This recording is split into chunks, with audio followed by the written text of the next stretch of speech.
Twitch is trying. Twitch is trying. It still says it's offline, but it's trying. Let's see. No, you're live. Oh, we're good? All right, cool. Hey, what's up, everybody? How's it going? We're at episode 12 and a half of the BCS show with myself, CJ, and this other guy. A happy Angels fan. A happy Angels fan. Yeah, didn't you guys you got the number 2 pick, right? The number 2 pick. We don't get the holiday. We might still get the holidays. You might, yeah. So well, I am incredibly jealous. The Rockies had the best odds, tied with the Marlins, we got number 4. You wanna know what the sad thing is? You know the team directly ahead of you had the 15th best record in baseball than the Seattle Mariners. How does that make you feel? What it's so stupid. I don't mind the lottery thing, but like, come on, man, throw us a bone.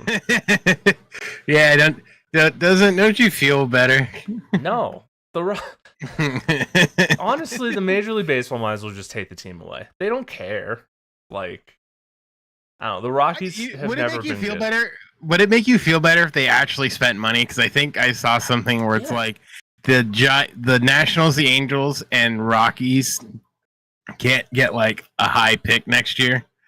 So it's basically like the thing of like, all right, go ahead and spend. Like you. Oh, so they're in the White Sox situation where assuming they're bad next year, which they probably will be. They can't get a better than 10, right? Because of something like that. Yeah.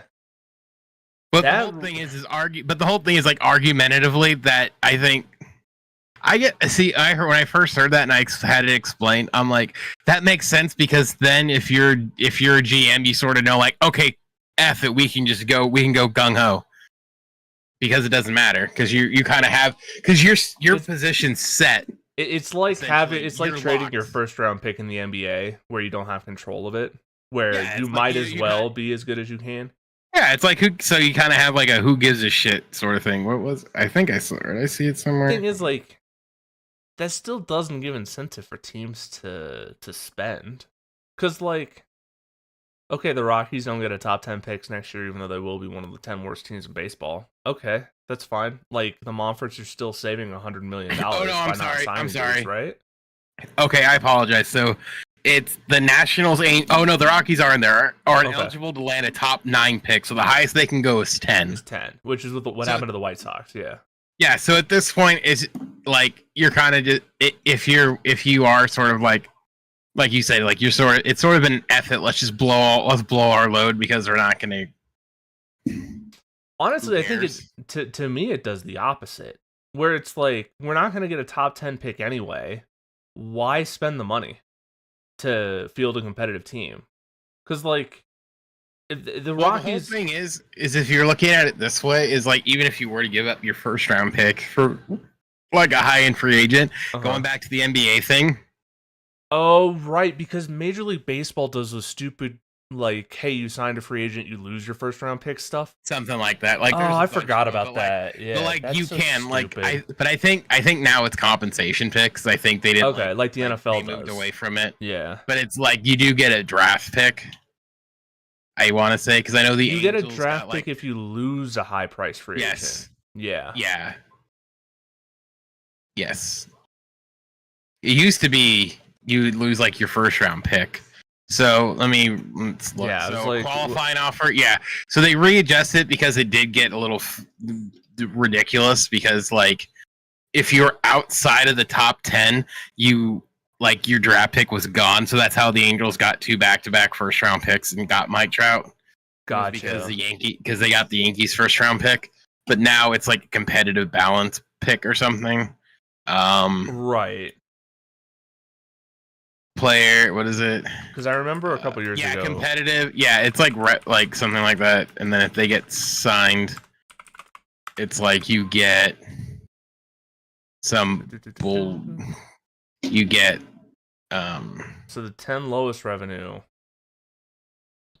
clubs get an extra pick. It looks something like yeah.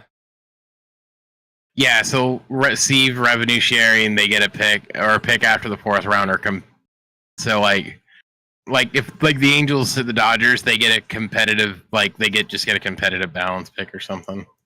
Gotcha. And they can be traded. Interesting. Yeah, if they get traded, they get nothing. So like revenue sharing is like a 3rd round pick. Fucking CBS Sports is bullshit. I'm just angry. It's pretty bad. No, because like I literally like turned my ad block. I'm like, you didn't turn your ad block off. It's like, stop asking me about ad block. This is why no one goes to your website. I'm like, I literally just need this gum table. Let me read. Okay. So.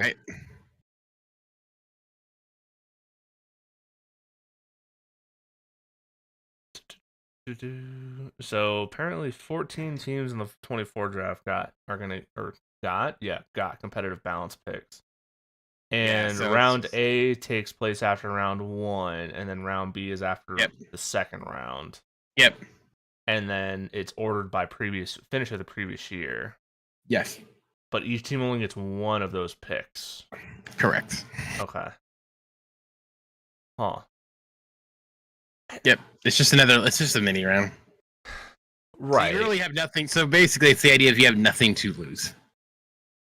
That's why everyone now is saying the Angels should just get delusional and sign like Corbin Burns to an ungodly expensive contract and go balls to the wall. Because they're going to get that comp pick because anyway. It's like, because the whole thing is like, you have nothing to lose. You can't lose your pick. You might as well just say, fuck it, we ball. The thing is, though, you're assuming the owners are willing to spend the money. Like, no pick or no pick position is worth $100 million the Rockies owner would need to spend. Well, here's the whole thing. It's allegedly they were in on Max Fried, who signed an 8-year, almost $200 million deal with the Yankees. Mm-hmm. So at least it seems like they were lurking and willing to do something. So if that's the case, it's like, well, if you're kind of like, if the logic now is we got a top talent, this pick's clearly gonna help us in a couple years because the guy they're projected to get is a 4-year college student who's hit 50 home runs. Mm-hmm.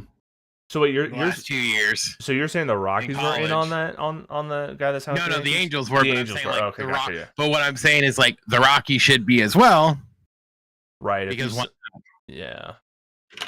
guess if you sign an 8-year deal, by the time the first rounder is ready, you're in the midst of that deal. So it actually would make sense.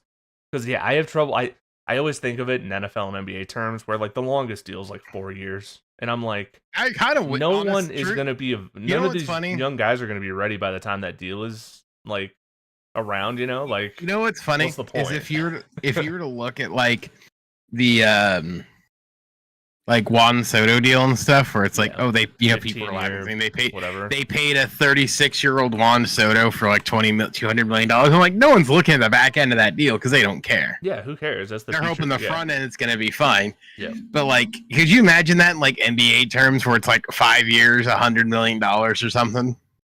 Well, yeah, I mean that is the equivalent of like someone giving like Jimmy Butler right now a 5-year supermax, and he's the heir until he's 41. Like, that is, it's great for the first 2-3 years of the deal, and then it's gonna tank. This is different. Juan Soto's 26, and that's true. But the thing is, like, that deal will take him till he's 41. Yeah, those last like 3 or 4 years are gonna be tough. But honestly, like, but no one cares. No one does care, right? Because you're gonna be good in the next 10 years, right? Because realistically, his decline, you argumentatively have 8 years of prime Juan Soto. Yeah, he's not even in his prime yet. He's only 26. Like, baseball's prime isn't it 28 to 31? Like something like that. So like, right? you're going up the incline here, realistically. Mm-hmm. Yeah. But the whole thing is, when you listen to GMs, they're like, the money doesn't matter, because guess what? You have it for right now, and it's going to be blown up again. Yeah. One day the Rockies will do this. Maybe. The thing is, I don't trust them to pick the right guy.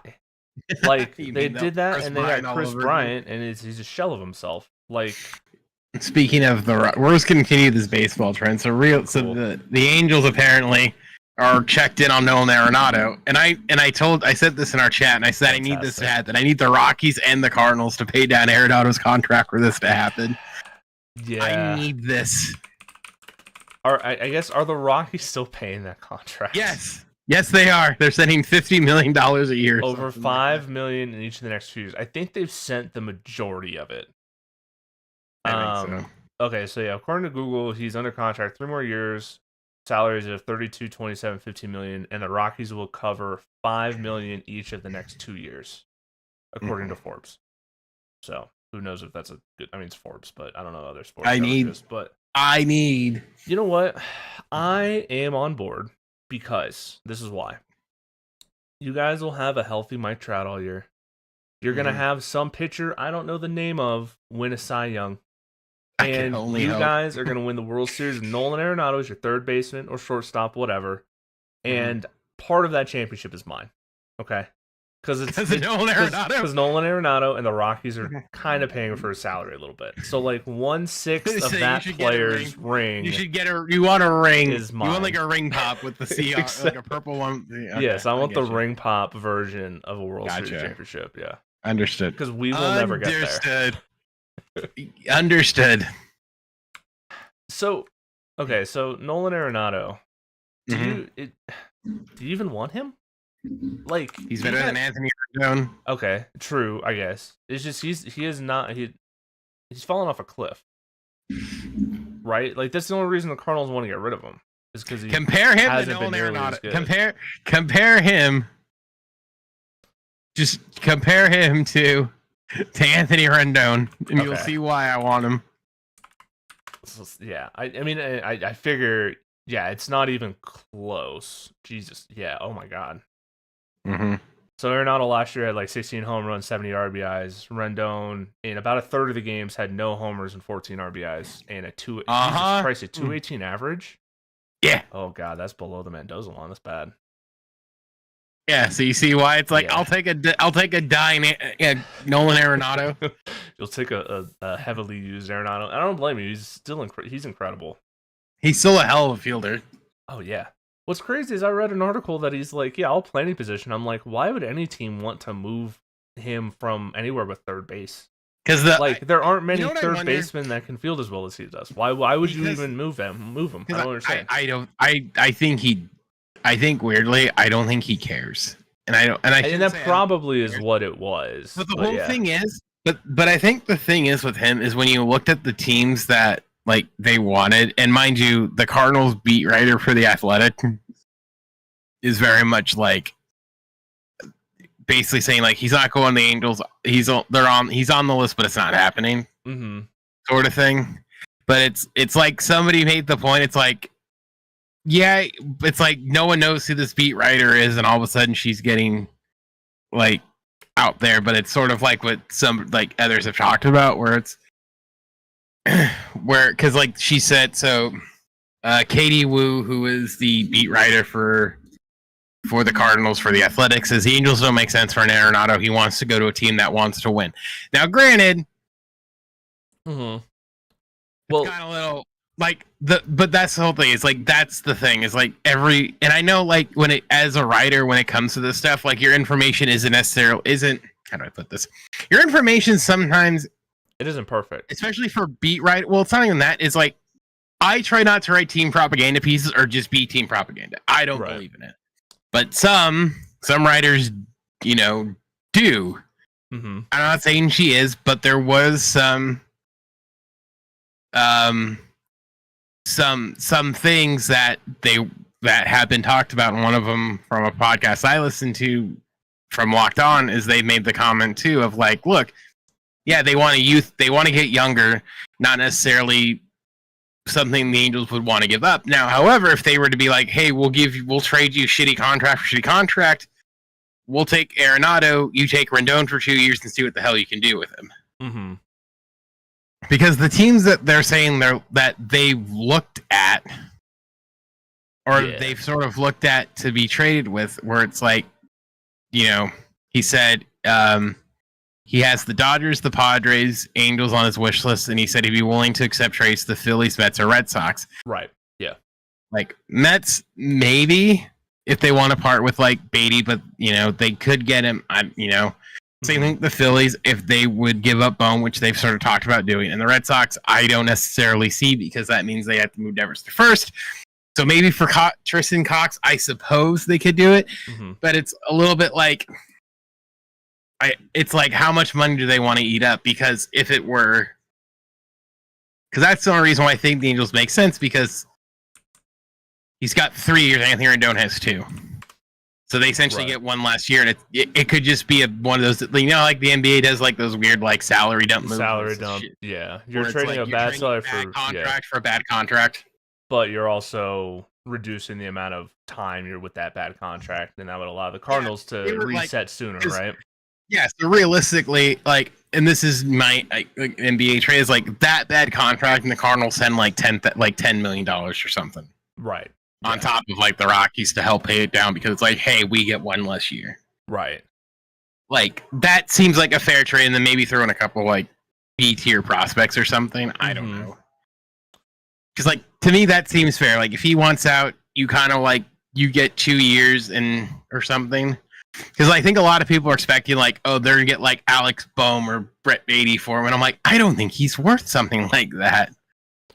I mean, not unless you're going to pay down that unless you're going to pay down that contract, right? Where it's because the whole thing is hypothetically the Cardinals win any deal because they're not paying that money, right? Yeah, like if you're able to, you're essentially getting him on a minimum contract when he's still maybe not an all-star, but he's still a really good. Because like if you're looking at the other teams in that realm, it's like, why are they going to take on that contract?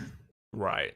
Where it's like if you're in a situation where you have a bad one, you're like, hey, let you do what you want with him, sort of situation, right? Or you keep like, or you 3-team it or something. But it's like, I don't know if they're going to get the price they want back, right? Would argumentatively, if he like Rendon were to go to St. Louis, he doesn't have to play third. He could DH for them because they have an open DH spot, and sort of see what goes. Yeah.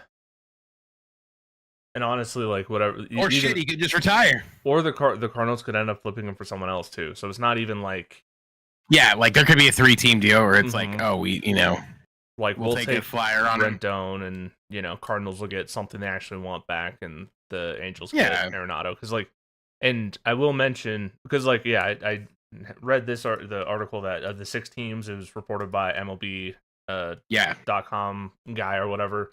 That's like who he's willing to that's like his wish list or whatever, and I guess there are other situations where he would be willing to trade as well.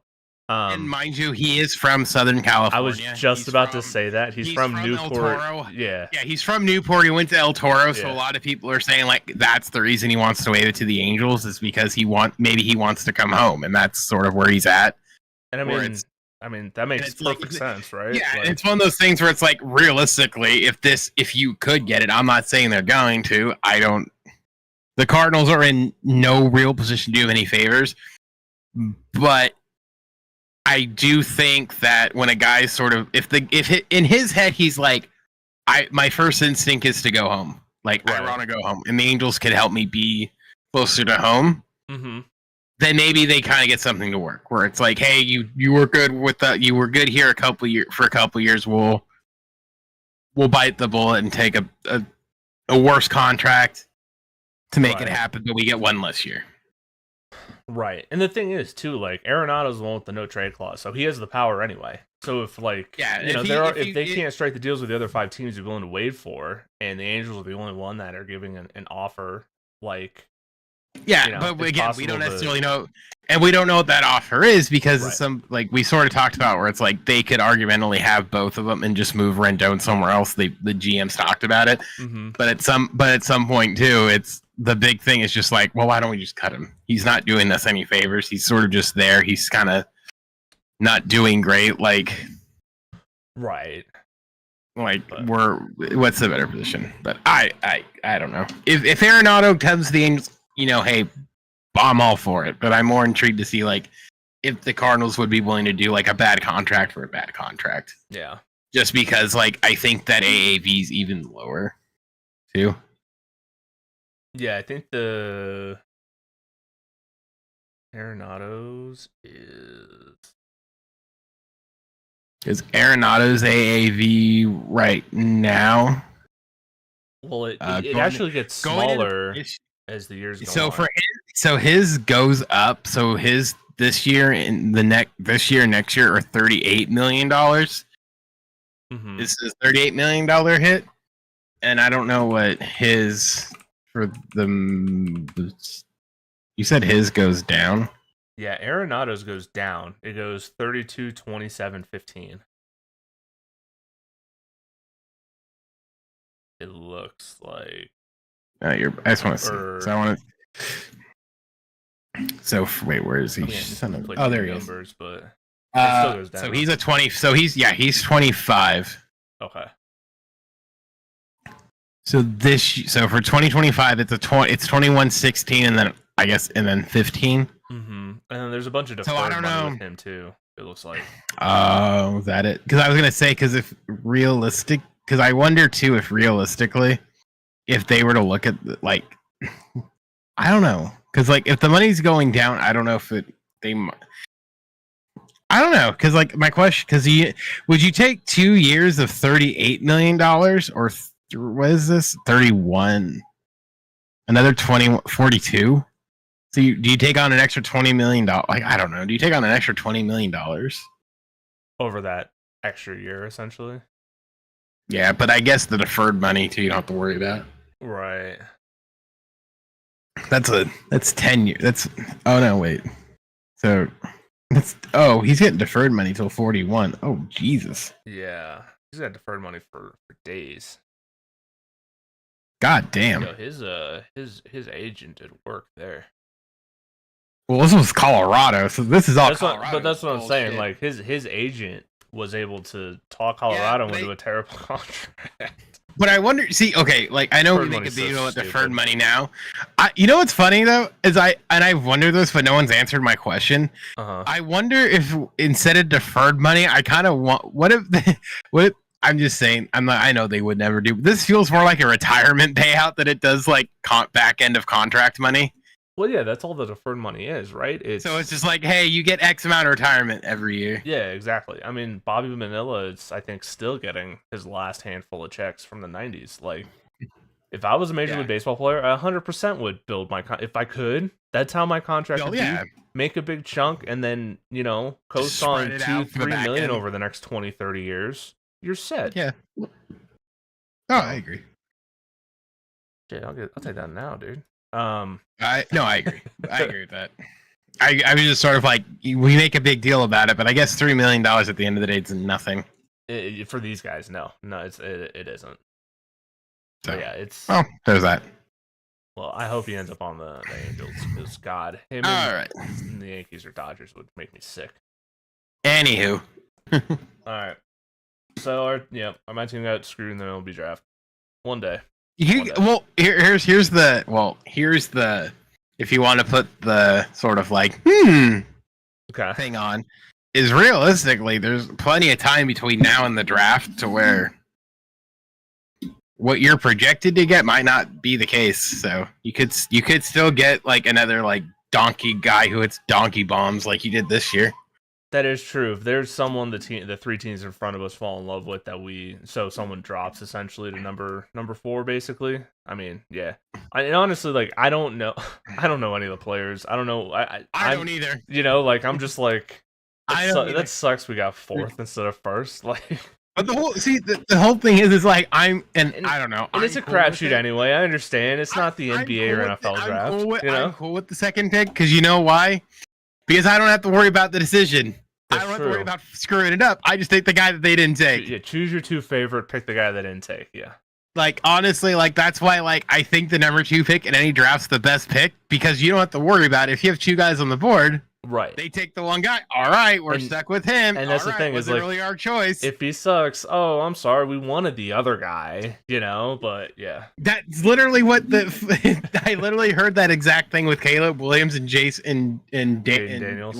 Jaden Daniels, where it was like, well, the Bears really did like Jaden Daniels, but right, but they couldn't take him number 1 because the scrutiny if he didn't work out. Says. Yeah, that's what everyone says, and I'm just like, bro. It's funny. But like somebody, I think Diane Rossini mentioned it, and it was like the thought was, we can't let him go. We can't let him be with Kingsbury in Washington. And I'm like, is that your logic? That's the dumbest logic I've ever heard in my life. Like that's kind of dumb logic. Is like if your idea is like we can't let him be with this OC in college again. That is so dumb. I'm gonna take the player I don't like as much, so some other random team, not even in my division, doesn't get him. That's idiotic. Could you imagine him with Scary Terry? That is some mental backflips. I mean, Scary Terry's awesome. That'd be horrifying. Yeah. I think Jay Daniels doing pretty good. So I mean, do you want to talk football? Yeah, let's talk football, and we'll end on the NBA stuff. Okay. I guess, do we want to talk Belichick? Sure. Belichick went to UNC. He has never coached in college. I looked it up today. Not even as an assistant or anything. You know what I wonder? You know what I don't wonder? I have more questions than anything. Okay. Yeah. Like, why? That's a good question. Is he trying to do the Harbaugh thing? Where it's like you want to coach, you sort of like be like, I can still do this. Watch me do it. I'll bring up UNC. It has to be. I think it has to be. UNC right? From nothing into something. So one thing to point out is I guess his dad coached at UNC, was a football coach at UNC back in like the 50s. So there's some personal connection, it seems like, at least a little bit there. But yeah, like I think I read he's gonna make $30 million over the next 3 years. Contract's pretty fat, but honestly, probably can make that on TV. So it's got to be just you know what? I want to get into football, but I want something different or more challenging. Or hold on, I wonder if he's, instead of choosing an NFL team, which most NFL teams would be like, yeah, you're in. I wonder if it was something where he wanted to get away from the whole Tom Brady thing. Where he was like, he doesn't want to go to the NFL because if he loses, then people just say, oh, it's because Tom Brady. Whereas if he goes to college and doesn't win, then they'll be like, oh, I mean, whatever, right? He was still... Well, you know what? The whole thing is if you watch the Manning cast, clearly he knows what's going on. Like, you're talking in terms of, like, college football and all that stuff, or just in general? No, I'm saying, like, he understands, like, he still very much has the sharp football mind. Oh, right, of course, But I think part of it, too, is because he was also the GM, too, of the Patriots. He was, yes. I think he might, like, I think that's part of it, too, is I wonder if he realized his own sort of, like, issues, I guess. Where it's like, I don't know how to necessarily scout. Let me go into the ranks so I can get better at it and see if I can see the talent better. Because I wonder if part of his problem when he was drafting guys was, and you know this, watching game film and watching someone live is very different. True. Yes. So if he's relying on his scouts, and he's not necessarily seeing these guys play or throw in person, right? What good can you do? And he couldn't draft wide receivers to save his life. It's true. Now he's in this position where it's like he's gonna think about how many more guys he's actually gonna see. He will see a lot more. Yeah. So if he were to do this like 4 years, 3 or 4 years. And then he, like I said, he does the whole thing, like, you know. And then jumps back to the NFL, you think? He might. You bring up an interesting point. Because that's what Harbaugh did. It's true. Harbaugh went. And, yeah, he did college though he was in college before San Francisco. Whole thing was, you remember when, but my point is, you remember when Harbaugh and Carroll went to the NFL and they were getting studs in like the late rounds because they played. That's true. They knew the college game. And what would translate? Because that's how Carroll got Sherman. That's true. Yeah, he was like a 5th or 6th round pick. 100%. Yeah. And like Russell Wilson was a 3rd round pick. Like that. Yeah, they were. So like, I don't know. It's interesting. So that's the whole thing. But I kind of wonder if he sort of wants to see if he can kind of like do it on his own. I think.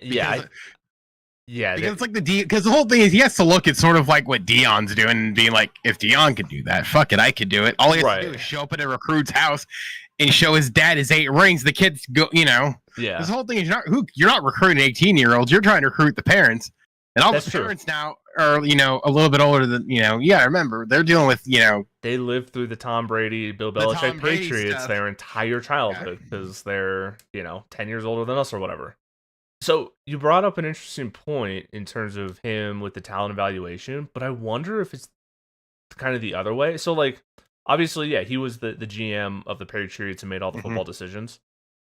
I know he's had interviews with Atlanta last year, I think, for their head coaching job, and I'm sure he's talked to other teams about vacancies, even if it was just like in passing. Do you think they told him? Do you think they told him something? I wonder if they said it was kind of a consensus. It's like, hey, we'll hire you as the coach. You do not get GM powers. And I wonder if he decided to go to college because he could be essentially coach and GM in college. He has way more power there than he would in an NFL team because he doesn't have an owner to report to. Well, plus two, you have to remember too. He's one of his best friends, Nick Saban. So I'm sure Saban. Saban probably talked him into it a little bit, yeah. Where it's like go to college. You have boosters who, whatever. Right, but they're not really your boss like an owner is. Yeah, and the whole thing is too. It's like, do you really want to be the boosters who fired Bill Belichick? That's true.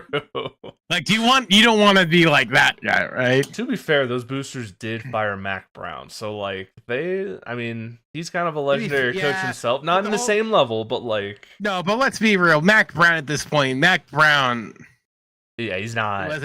He wasn't Texas Mac Brown that won the Rose Bowl. He was not with now broke Vince Young, Yeah. Like, it ain't that Mac. This is Boca Mac Brown. I'm an old man, Mac Brown. I don't care anymore. Yeah, I don't know. It'll be interesting to see. All I gotta say is Miami UNC is gonna be a fun game when Bill Belichick beats the shit out of Miami next year. Yeah, it's man, it's gonna be weird though. Seeing him on a college sideline. Now, do you think so? I understand the whole Bill Belichick, coach parent, whatever. Do you think he actually struggles recruiting though? Because he's kind of notorious for being an ass. Like a bunch of old Patriots players are like, yeah, that it sucked playing there. But I don't think so. I wonder. I don't think they give a shit. You don't think so? I don't know. No, you know why? I'm going to tell you why they don't care. Because if you're a recruit, and we both played like high school and like like sports. Yes. All the coaches there for the most part, they're all fucking assholes to a certain degree. True. To a point, and you kind of put up with it because like the best coach I ever had. Yeah. Like the best coach I ever had was kind of an asshole, but I also realize now it's like no, he wanted the best out of me, and like that's the level you have to be at. Mm-hmm. And if your whole thing is I have to do this for 3 years, but if I play for Bill Belichick, because think about this, think about all the problems that the NFL's having. If you play for him, because think about it, if you're a lineman, you're a quarterback, you're an O-line, D-line, or a quarterback, you're going to understand the pro style better than a lot of these other guys. A lot of all you have to do is put up with the crotchety, starch-filled jackass for 3 years to have that advantage in a pro system. So where you're going to understand a pro system, how to play under center at, if you're a freshman, 18, 19, 20, going to the NFL 21, already know part of the pro style offense. Yep. He could be the biggest asshole on the planet, but you're going to have that much more of an advantage over every other quarterback, every other lineman in college, and pro teams are going to know that. That's true. And honestly, it may help too, being under Bill Belichick. Obviously, he has all the NFL connections versus college coaches. Probably they do, but not quite to the same level as a Bill Belichick will. Or like I said, because Bill Belichick knows the problems that are plaguing the NFL in terms of those positions. And he'll set his players up to fix those. Exactly. So if you're a top end quarterback going into this year, like, not like a decent 4-star. If he goes in there, let's say he gets like, I don't know, like the 5th best quarterback, right? Yep. And he plays under a pro style offense for 3 years. Yeah. That doesn't portal out. He plays there 3 consecutive years, gets drafted and goes, declares for the draft. He might go higher than guys who are more talented than him simply because he plays a pro style offense. Right. Because that player knows the system and understands how a pro style offense is going to work. that's going to give you a leg advantage. And Bill's smart enough to see that issue. Yeah, that's probably what he's selling these kids on for sure. Is I'm going to get you to the NFL, and you're going to have an advantage over these other kids. Yeah, where it's like because the whole thing is he can easily just be like, hey, look, to a 4-star like thing, or hell, even a 3-star guy. Mm-hmm. It's like you. So I kind of wonder when it comes to the NFL, they look at skills, but I wonder too if they're more willing to jump on a guy that knows how they want if an OC knows how they want their system to be worked in, and the head coach knows how that system wants to be worked in, and he can read a pro style offense and lead an NFL offense under center and not gun. That's going to give, like I said, I think that gives that more of an advantage versus, like Shedeur Sanders, because if you have the talent of Shedeur Sanders and you can play under center, you're that much more valuable pick right there. Yeah. So, no, I think you're right. You're right. Yeah. I don't know. It'll be interesting to see how it pans out, because I 100% was not expecting him to take a college job, like maybe an NFL one for a couple years extra or whatever. But I was not expecting. I mean, I don't know. Especially because isn't he going after the NFL wins record? Isn't he just like 2 seasons short or something? Yeah. So like, well, someone made the joke. I was listening to a podcast where it's like, it's 5 years, but we all kind of know. I sort of wonder if, and like I said, I don't think they do this, if there's like a clause in there somewhere, or it's sort of like a, handshake, nudge, that if he does get an NFL job, he can just walk away. Oh, 100%. That has to be built in. I think that's part of it, where it's sort of like a, Yeah, there definitely is a clause in that contract, 1,000%, that if, teams X, Y, and Z come along calling, that he has a clean out, basically. But also, too, look at it this way. Look at the jobs that were probably going to be available this in the winter.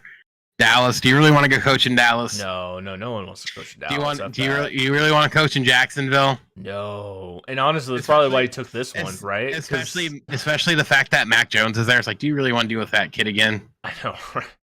The Bears will be open. The Panthers, maybe. Realistically, if you wanted to go to the Bears, maybe. Like Carolina, I wouldn't want to go near Carolina. The Raiders, there's not really. You don't want to go there. Raiders, the Titans, maybe, but it depends on the Brady thing. I know he's a minority owner, but he's not going to the Raiders. Brady's there 100%. His ego is way too big for that. Yeah. So the whole thing is, like, if you're looking at like the teams that are calling this year, I think you're better off going. Yeah, for like that is 2 years. You're right. To see what happens. Yeah, see what's open in 2 years. He sort of like hinted that he wouldn't go back to the Jets. Oh, he wouldn't go back to the Jets. I think somebody made the comment that the job he probably really, really wants is the Giants job. But I don't think Dayball is going to go anywhere. You don't think so? I guess their quarterback fired their GM. So I think they fired the GM before they fired Dayball. Because the whole thing is, if I look at the Giants team top to bottom, I don't think Dayball's the problem. I think the fact that they let Saquon go is more of the problem.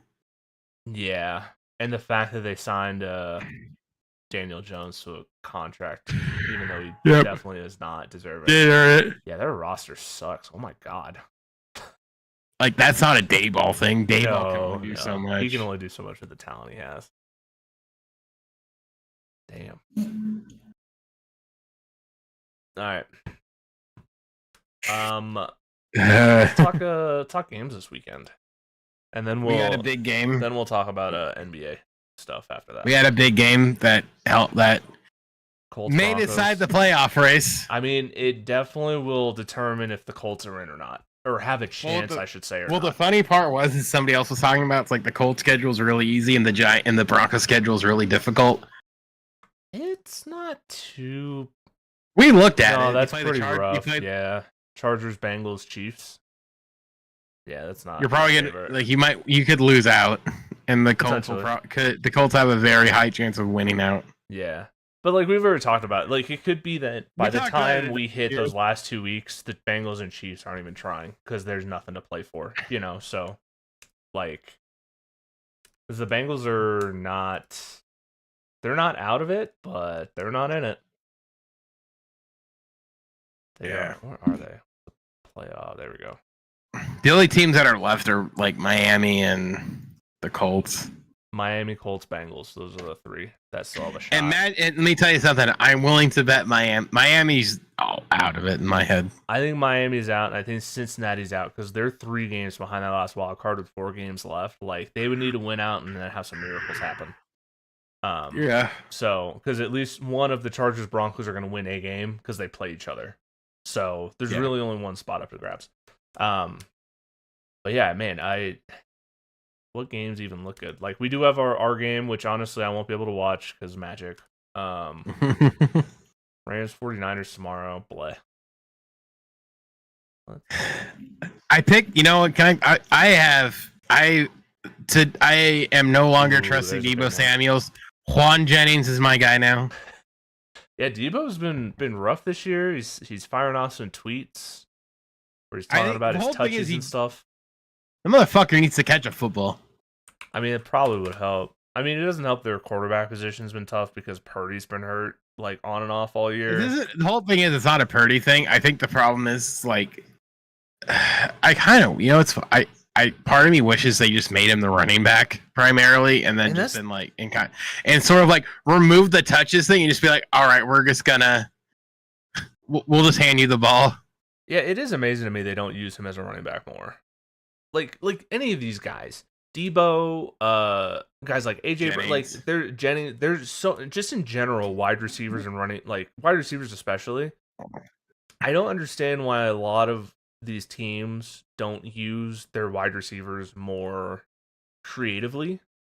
Like, you have dudes like Tyreek Hill, who's a monster, right? Because he's got speed. Why do they not run more kind of like outside pitches and stuff for him? You know, because he is the fastest man on the field. You're telling me he's not running between the tackles, like. But same with Deebo Samuel. Like, he can show he can be a good runner. Why are you not, like, giving him 5 to 10 carries a game? I kind of wonder if the problem is because he is like, because he doesn't have Ayuk. The matchups aren't a problem because realistically,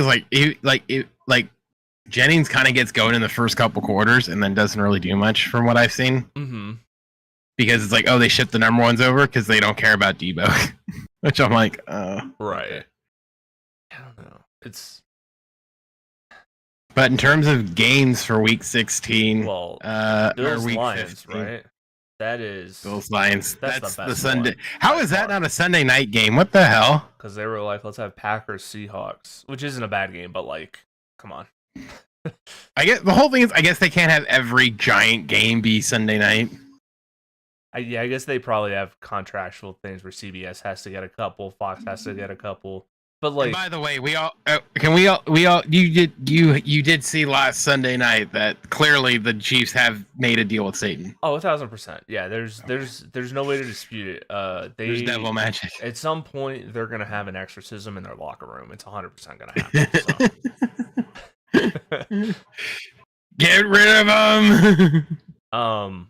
But speaking of the Lions, Dan Campbell, I think, has the biggest balls on the planet. That game was great. That 4th down. Mm-hmm. That is the biggest. I don't care. We're gonna get this, and there's nothing you can do about it. Move I've ever seen. And Goff almost fell down. They kicked the field goal. They're up by 3 with like 30 seconds left. Yeah, and they said, and they still decide to go with the 4th down. That's. Man, big balls. Let's go Lions, dude. I'm so in on the Lions. Hey, you ready for that Monday night game of Falcons Raiders? Oh, it's a doubleheader: Bears Vikings and Falcons Raiders. Well, yeah, because they were giving us Falcons Raiders. We need another one. 5 and 5:30. Jesus Christ! Oh, that's a gross. I mean, I guess Caleb Williams is interesting, and the Vikings are good, but like, damn, really, Falcons Raiders? What they went? What happened to the Falcons? Kirk Cousins sucks. Oh, their defense is really bad too. It's those two things. Is it really Kirk Cousins? He's fallen off. Last week he had 4 picks. Oh. Yeah, so he had 2 picks against Minnesota and 4 against the Chargers. Jared Goff had 5. Yeah, but he also plays for a good team. So these are Kirk Cousins' last 4 weeks, okay? No touchdowns, a pick. No touchdowns, a pick. No touchdown, 4 picks. No touchdown, 2 picks. He's got 17 touchdowns to 15 interceptions. God damn. His last 4 games is no touchdowns and 8 interceptions. So you're not gonna win a lot of games doing that.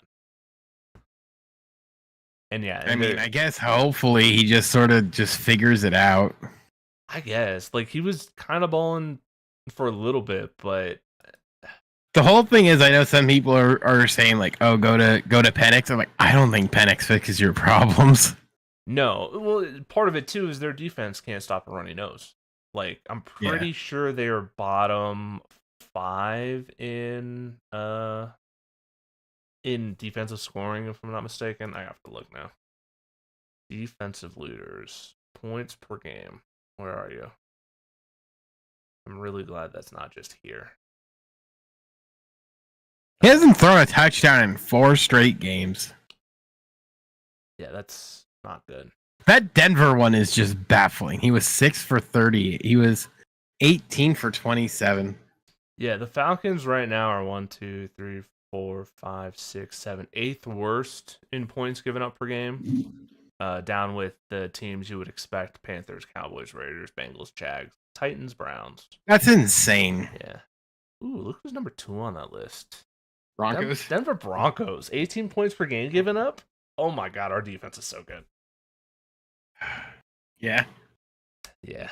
Yeah, Pat Surtain for Defensive Player of the Year. He won't win it because he's a corner and TJ Watt exists, but that's my vote. But yeah, no, that Lions Bills game is sick. And it's a disgrace that that's the Monday night game they gave us. So what do you think? So switching to NBA, we saw the Hawks sent the Knicks home. Yeah. IST, man. Tournament tough, dude, as John Hollinger likes to say on Twitter. Tournament tough. Tournament tough, huh? Yeah. So our matchups right now, we have Bucks Hawks in the East, and then we're gonna have Thunder, and then whoever wins the Rockets Warriors tonight. So I mean, I guess good for the Hawks for getting there, because we know they're not doing anything in the playoffs. So congrats to them. The Hawks are gonna win it, and there's nothing you can do. There really isn't. They're the Pacers from last year. Speaking of the Hawks, though, I found the center I want the Nuggets to trade for, and his name is Larry Nance Jr. That's who I want the Nuggets to go get as our backup center. There you go. I'm speaking it into existence that they're going to go grab Larry Nance Jr. and he's going to solve all our problems, because that's where I'm at now. We're grasping. There you go. He's wanting Larry Nance. Well, I mean, we did talk about how trades are basically impossible. I know, and it's so funny because there's the whole Jimmy Butler stuff going on where it pretty much looks like he's going to get traded. No offense, the whole Jimmy Butler thing is just funny to me. It is. It's hilarious. But it looks like he's going to get traded. But also, it's okay, where? How? Show me the deal that happens, because everyone is hamstrung by this stuff. Because I've seen the Warriors mentioned, I've seen the Lakers mentioned, I've seen. You know what? All these other teams. Can I? You know what it is, and this is what I think it is. Mavs and the Rockets. Yeah. What? No. This is what I think's going on. I think what you're getting is his agent doesn't want to admit something, but here's what I think is going on. I think the Heat are having conversations. Okay. But I think they're just sort of like, hey, you want Jimmy Butler? So you don't think they're actual real things? You think they're more just like the Heat? No, I think no. I think the Heat kind of want him gone, but I think his agent's downplaying it. Gotcha. Which, I mean, if you're the Heat, it kind of makes sense, right? You're not going anywhere with this team. Because the whole thing is we sort of you kind of know how Pat Riley does things. Yeah, it's true. And it's this is why is Shams gonna lie? Yeah, there's nothing to gain from it. Because the whole thing is it's not, mind you, it's not the team that's saying it, it's an agent.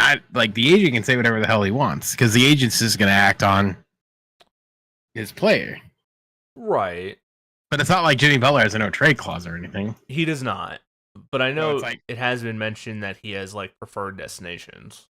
Like today, I think the Suns popped up as one, which I don't even know how you even do that because Bradley Beal still has a no trade clause. So like, I guess keep dreaming, Jimmy Butler, because that one's not going to happen. Yeah, because he says Jimmy Butler's agent Slam, stop putting my name on your complete made up bullshit.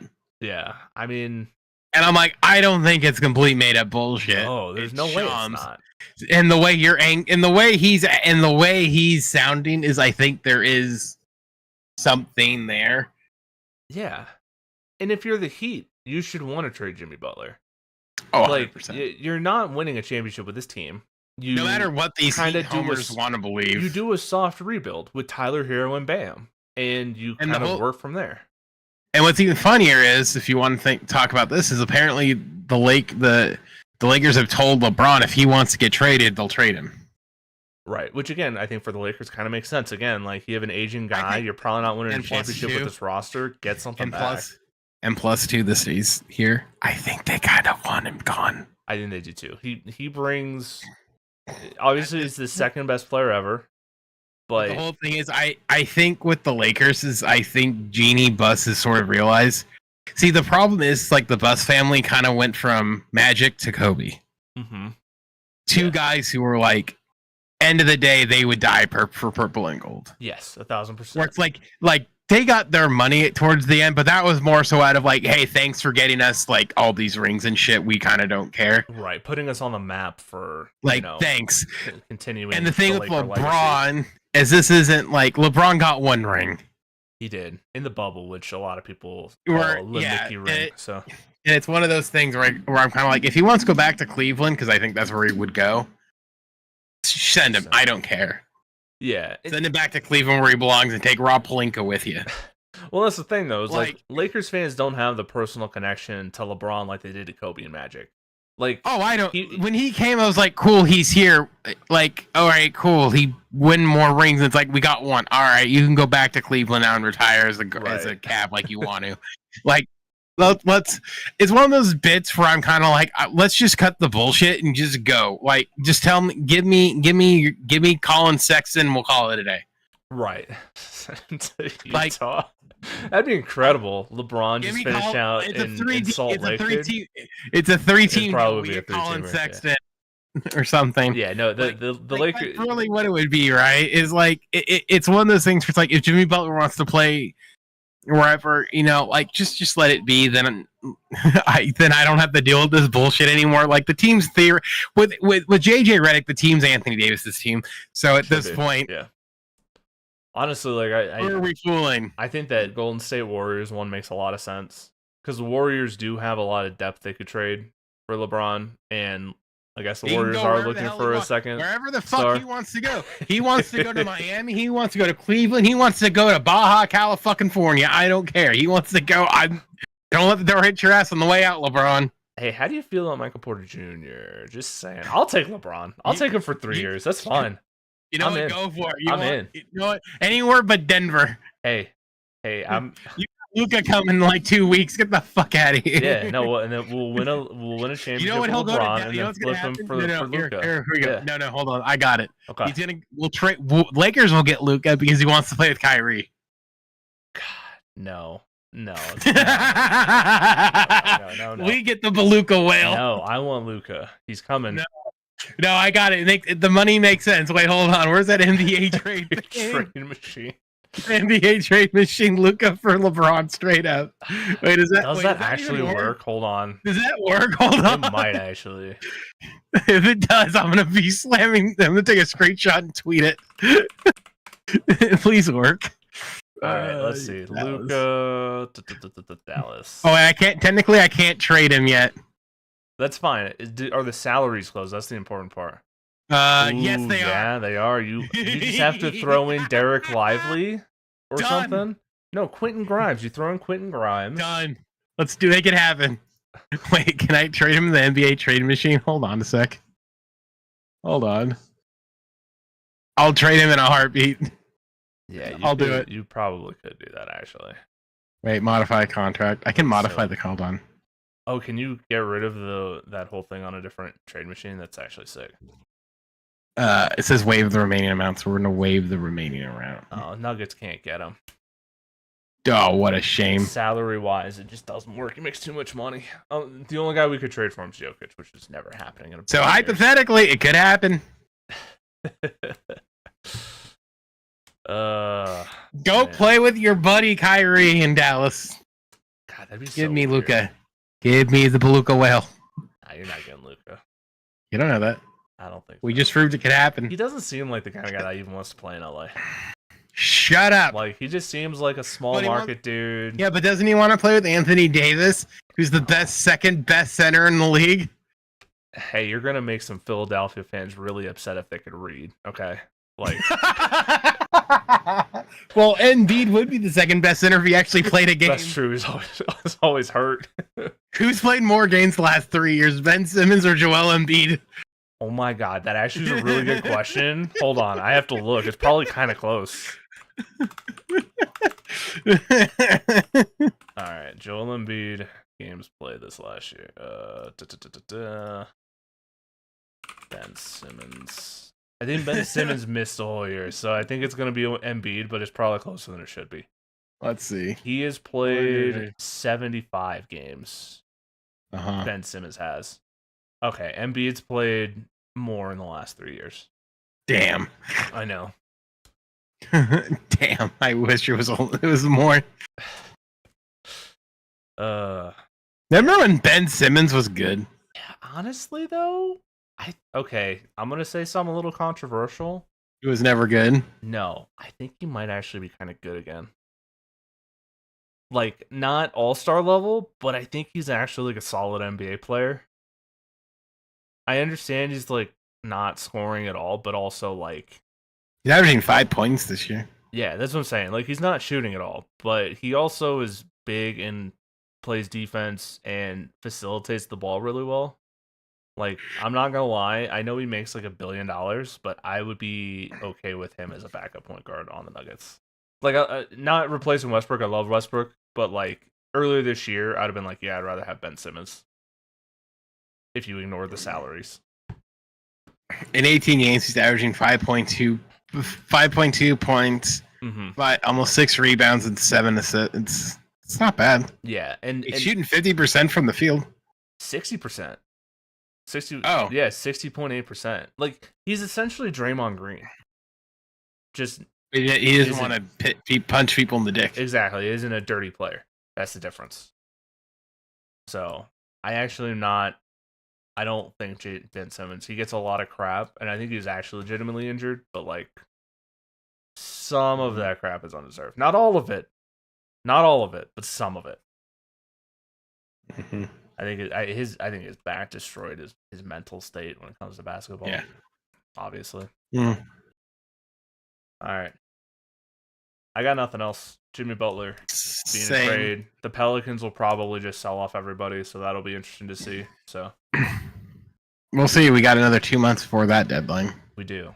Yeah, the trade deadline unofficially opens in 3 days when like 80% of the NBA is eligible to be traded. So a couple days we may get a little bit of movement. So all right, cool. Mm-hmm. I got nothing else.